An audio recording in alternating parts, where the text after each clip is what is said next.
Diary লই আইছি ভাই, ডায়েরি সুই কইর ভাই, আল্লাহর কসম ভাই আই ডাকাতি করি না ভাই, আল্লাহর কসম করি কইর ভাই আই ডাকাতি করি না ভাই, ডায়েরি সুই কইর ভাই, ডায়েরি সুই কেউ কোনোদিন মিছা কথা কইতে পারে না ভাই, আই ডায়েরি সুই কইর ভাই, বিদ্যার কসম ভাই আমি কইতেছি ভাই, আমি জীবনে ডাকাতি করি না ভাই, আমি বউ ব্যবসা করি লক্ষ লক্ষ টাকা কামাইয়ের ভাই, আমি ডাকাতি কেন করতে যাবো ভাই?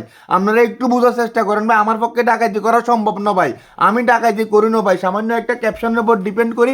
আপনারা আমার যদি এই কথাগুলো বলেন যে আমি ডাকাতি করছি, এটা কি মানা যায় ভাই? আপনারা আমার একটু বোঝার চেষ্টা করেন, আমি এই ধরনের কোনো কাজই করি না। আমারে ওই যে জুলাই আগস্টের একটা কাহিনী রয়েছে, ছাত্রলীগের কিছু আওয়ামী লীগের কিছু নেতা কর্মীরা আমার একটা রুমের ভিতরে লই যায় জোর করে মারি কন্যায় আর দানা দোনা শেষে দিছে ভাইয়া। আমি ইচ্ছা করি কিচ্ছু করি না ভাই, আমি ডাকাতি করি না ভাই, আমি তো বউ ব্যবসা করি ভাইয়া, আমি বউ ব্যবসা করি, তাহলে আর ডাকাতি করতে কেন হইব? আপনারা একটু বুঝেন না, একজন মানুষ একটা পোস্ট করছে, এটা হলো আপনারা আর নাচানাচি করেন। আমি সিপি ইমরান ভাইয়া, শীতে সুদানির ফিতে ফোলা ইমরান তো ইমরানি, আমি একজন বউ ব্যবসায়ী ভাইয়া, আমার বউ ব্যবসা করে আমি লক্ষ লক্ষ টাকা কামাইছি।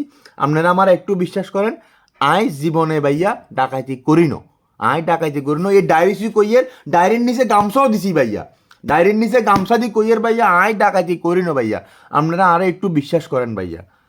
হালার উত্থালা ব্যাগ বাটফার বাংলাদেশে।